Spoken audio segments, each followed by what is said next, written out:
इस बीच आ रही है एक बड़ी खबर की रुख करेंगे। बड़ी खबर इस बीच आ रही है वो आपको बता दें, गंगोत्री धाम के कपाट आज बंद होंगे। दोपहर 12:01 पर बंद होंगे गंगोत्री धाम के कपाट। तो कपाट बंद करने की तैयारी पूरी कर ली गई है। अब मुक्बा में होंगे मां गंगा के दर्शन। तो कल केदारनाथ के कपाट बंद हो जाएंगे। भैया दूज के मौके पर ये कपाट बंद होंगे। ये इस वक्त की बड़ी खबर आपको बता दें। तो गंगोत्री धाम के कपाट आज बंद होंगे, ये इस वक्त की बड़ी खबर। दोपहर 12 बजे आपको बता दें कि गंगोत्री धाम के कपाट जो है वो बंद होंगे। अब मुक्बा में होंगे मां गंगा के दर्शन। ये इस वक्त की बड़ी खबर आपको बता रहे हैं। बड़ी जानकारी आपको बता दें,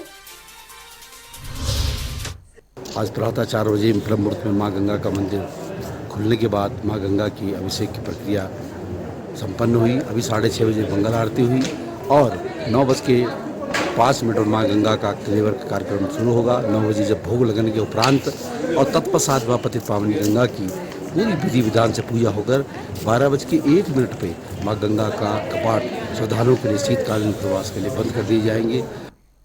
और संवाददाता अजीत कंबोज हमारे साथ इस बीच जुड़ गए हैं ज्यादा जानकारी के साथ इस खबर पर। अजीत, गंगोत्री धाम के कपाट आज बंद होने जा रहे हैं, फिलहाल क्या कुछ तैयारियां जो है वो वहां पर चल रही हैं?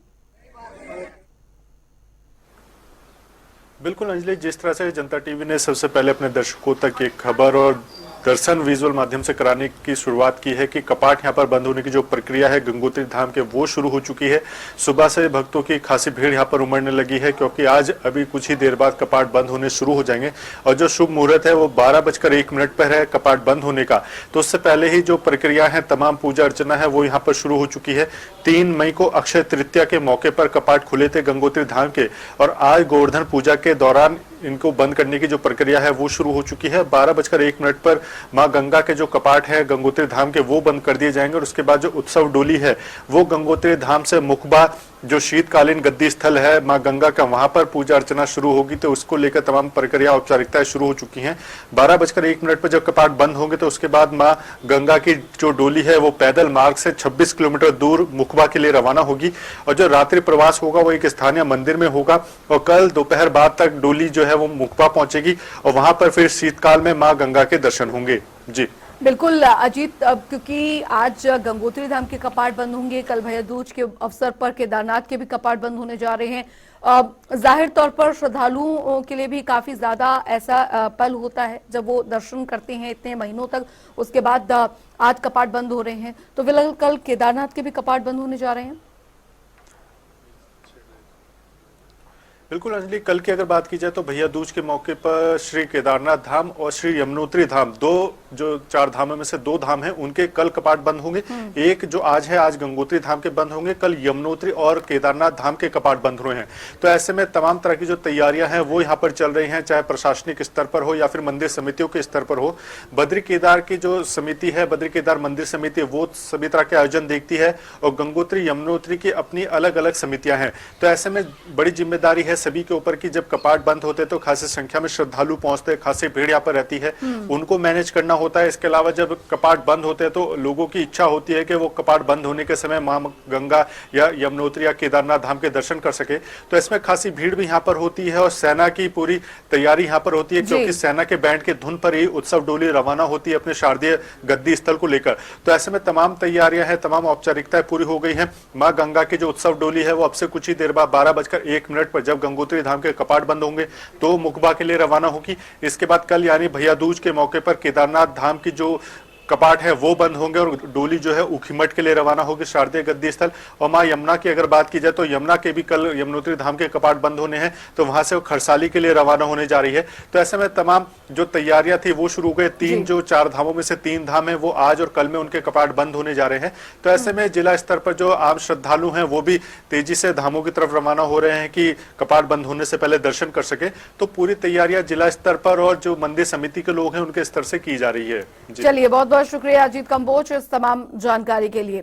चलिए खबरों में आगे बढ़ेंगे। उधर उत्तराखंड के पूर्व डीजीपी BS संधू की मुश्किलें कम होने का नाम नहीं ले रही हैं। इस मामले पर बोलते हुए मुख्यमंत्री पुष्कर सिंह धामी ने कहा कि प्रदेश में इस तरह के जब मामले आते हैं तब विधिक राय लेते हुए विधिक कार्रवाई की जाती है। आगे सीएम ने कहा कि इस मामले में भी सरकार पूर्ण कार्रवाई करेगी और अगर कोई भी दोषी पाया जाता है तो फिर उस पर निष्पक्ष कार्रवाई की जाएगी।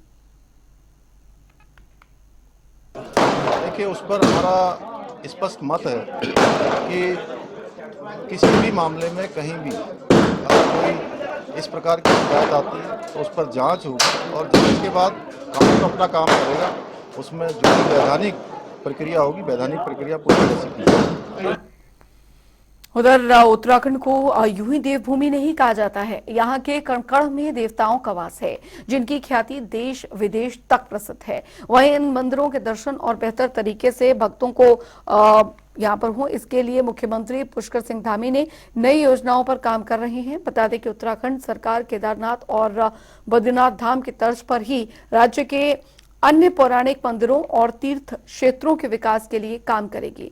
अधिकारियों के साथ राज्य के विकास पर चर्चा करते हुए मुख्यमंत्री पुष्कर सिंह धामी ने बताया कि राज्य में तीर्थाटन और धार्मिक पर्यटन के सुनियोजित विकास के लिए प्रधानमंत्री नरेंद्र मोदी के साथ उनका व्यापक विचार विमर्श हुआ है, जहां प्रधानमंत्री से इस संबंध में बहुत ही महत्वपूर्ण मार्गदर्शन प्राप्त हुआ है।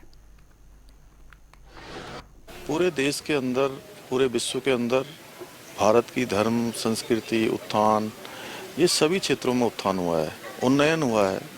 तेजी से हमारी जो मंदिर हैं, जो हमारे धार्मिक स्थल हैं, उन सभी का एक नए स्वरूप में निर्माण कार्य पूरे हुए हैं। कुछ में पुनर्निर्माण के कार्य चल रहे हैं, कहीं पर मास्टर प्लान पर काम हो रहे हैं। चाहे हम बद्रीनाथ की मास्टर प्लान की बात करें, केदारनाथ जी का पुनर्निर्माण हो, अयोध्या में भव्य भगवान राम का मंदिर बनना हो, और काशी, भव्य काशी, दिव्य काशी, महाकाल लोक, ऐसे अनेकों स्थान हैं। उसी प्रकार से हमने उत्तराखंड के अंदर हमारा जो अन्य धार्मिक स्थल भी हैं, धार्मिक मंदिर, हमारे मंदिर हैं, उन सभी को भी नए स्वरूप में लाना है। उसके लिए भी हम मास्टर प्लान बना रहे हैं और उस मास्टर प्लान के अंतर्गत काम करेंगे। इसी पर कल चर्चा हुई है। बिल्कुल, देखिए, मैं इस बात कहना चाहता हूँ, मैं स्वागत है, आप कीजिए, बिल्कुल, आप जितने पौराणिक मंदिर इस राज्य में हैं उनका जीर्णोद्धार है, जो भी आप करना चाहते हैं करिए। लेकिन इस राज्य के जो प्रमुख मुद्दे हैं, बेरोजगारी जो चरम पे पहुंच चुकी है, उसको भी आप निवारण करने का काम करिए। महंगाई चरम पे है, जो महिलाएं 400 रुपये का सिलेंडर लेती थी वो आज 1100 रुपये का सिलेंडर ले रही हैं। उसको, उनकी भी जो समस्या है उसका निवारण करने का प्रयास कीजिए।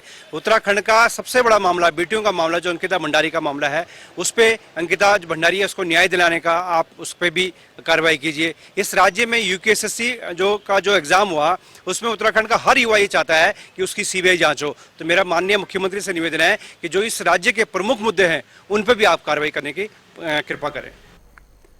उधर उत्तराखंड शासन ने परिवहन विभाग के 7 अधिकारियों के दायित्व में फेरबदल किया है, जिनमें से 2 अधिकारियों को प्रमोशन के उपरांत नवीन तैनाती दी गई है। बता दें आपको, वहीं 5 अधिकारियों का स्थानांतरण किया गया है। वर्तमान में संभागीय परिवहन अधिकारी प्रशासन के पद पर तैनात राजीव मेहरा को उप परिवहन आयुक्त कार्यालय देहरादून भेजा गया है। द्वारिका प्रसाद सहायक संभागीय परिवहन अधिकारी प्रशासन देहरादून को संभागीय परिवहन अधिकारी परिवर्तन अल्मोड़ा बनाया गया है। इसके अलावा परिवहन विभाग के अंतर्गत कई स्थानांतरण किए गए हैं।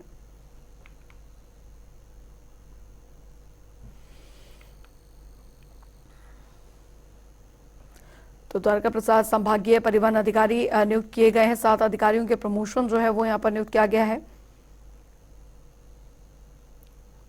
द्वारिका प्रसाद संभागीय परिवहन अधिकारी बनाए गए हैं।